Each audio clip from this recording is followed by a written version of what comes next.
বিহারীনাথ পাহাড়টা যেহেতু একটু ভিতর দিকে, তাই এই রিসর্টটাও কিন্তু খুবই ভিতর দিকে। দেখো, এখানে তোমরা নর্মালি এলেই খুব যে একটা লোকজন দেখতে পাবে এটা কিন্তু না, মানে এটা ভেবে আসাই ভুল। দেখো, যারা পাহাড় ঘুরতে আসে তারাই হয়তো রিসর্টে রুম টুম নিয়ে ওখানে খাবার দাবার খায় বা রুম টুম নিয়ে আর কি স্টে করে।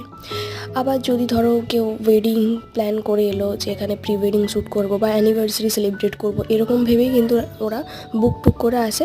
বুকিং করে এলেই তবে তারা মানে সমস্ত কিছু অ্যারেঞ্জমেন্টটা ভালোভাবে পায়। নর্মাল যেমন আমরা ধরো গেলাম দুবারই, এমনি সমস্ত কিছু ঠিক থাকলো, এইবারের এক্সপিরিয়েন্সটা আমাদের খুবই বাজে হয়েছে। তো সমস্ত কিছুই আস্তে আস্তে তোমাদের শেয়ার করব। বাট হ্যাঁ, এখানকার মানে ভেতরে যে অ্যাম্বিয়েন্স, রিসর্টটা দেখতে খুবই সুন্দর। মানে সকাল দিকে এলে আমি বলবো বেস্ট, রাতের দিকে প্লিজ কেউ এসো না, আর এলেও মানে খোঁজখবর নিয়েই আসবে। তো যাই হোক, এই ভিডিওটা এই পর্যন্ত থাক। আমি সমস্ত কিছুই তোমাদের সাথে শেয়ার করার চেষ্টা করব নেক্সট ব্লগে। তো চলো, আজকের মতো এইটুকুই, বাই।